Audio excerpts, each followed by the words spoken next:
Hey there, everyone. Happy 1st of June. Oh my goodness. Are we that far into the year already?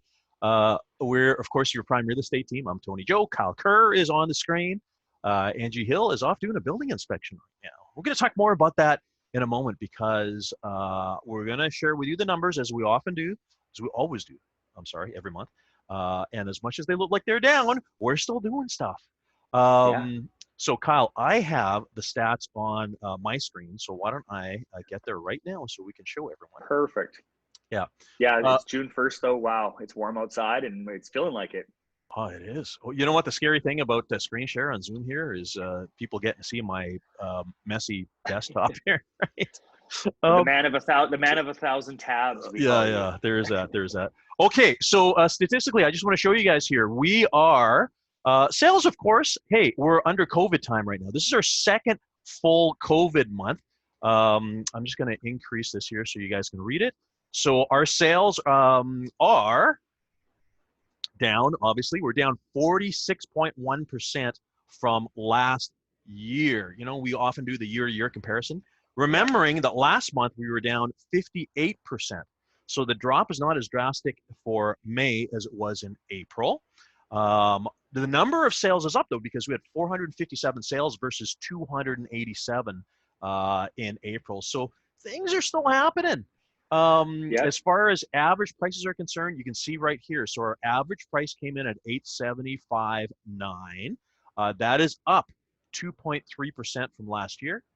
And of course, Kyle often quotes our HPI, our home price index. Um, Yes.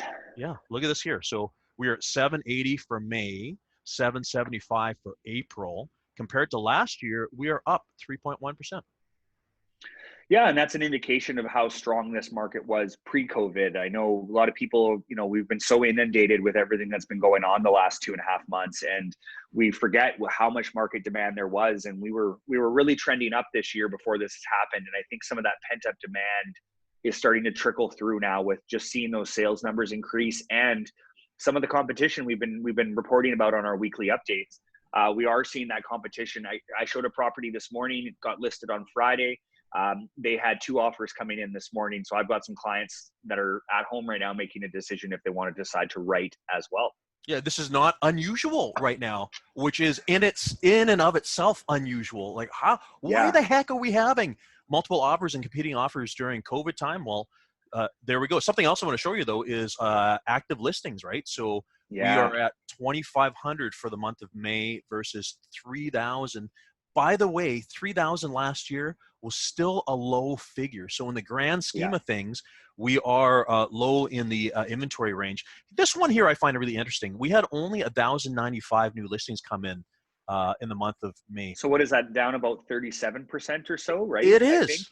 Yeah. Yeah. So it's like everyone said, COVID kind of froze everything, and that's kind of coming true in the numbers, right? Just as less sales happening, but we all also have less new listings coming back. So I think as people again get more comfortable with the safety protocols that we're using every month, more people are starting to come out, but it's still a lot less than what we're normally used to seeing. For sure. The other thing too is CMHC has been out there in the news because they, of course, there's been a couple of quotes. One is that mortgage defaults they feel will be in around the 20% mark. They feel that prices will go down from 9 to 18%. I'm just jumping on to an interview with Tess and Check News in a couple of minutes here. The question is going to be, Perfect. do we see that in Victoria? What do you think, Kyle? Are we going to see that in Victoria?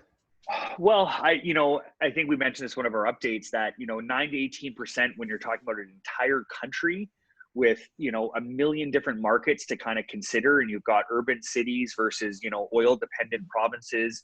So I think those numbers might be accurate for various across the whole province or across the whole country. Sorry, it's I think it's just too early to tell here in Victoria. I think again, all of those properties that are in that attainable local kind of driven markets because the borders are closed right now, those prices are remaining really strong. We might see some price depreciation and maybe some of those higher price points or some properties that are a little bit more special and unique and they don't have a lot of buyers for them. But everything I'm seeing in kind of that bread and butter stuff, that's the majority of Victoria real estate, has been doing really well. Yeah. But we won't have we won't have cruise ships for the year. There are some factors that might create some different situations. Well, but and here's the other thing. I feel that it's rare that a market falls off a cliff and goes from today's dollars to 18% next month. Usually there is a number of things that happen in the market or economically or whatever that sort of foretell what's going to happen. And we're not there. I mean, we just reported prices up 3%. Sales are stronger than they were last month. It's not going to happen.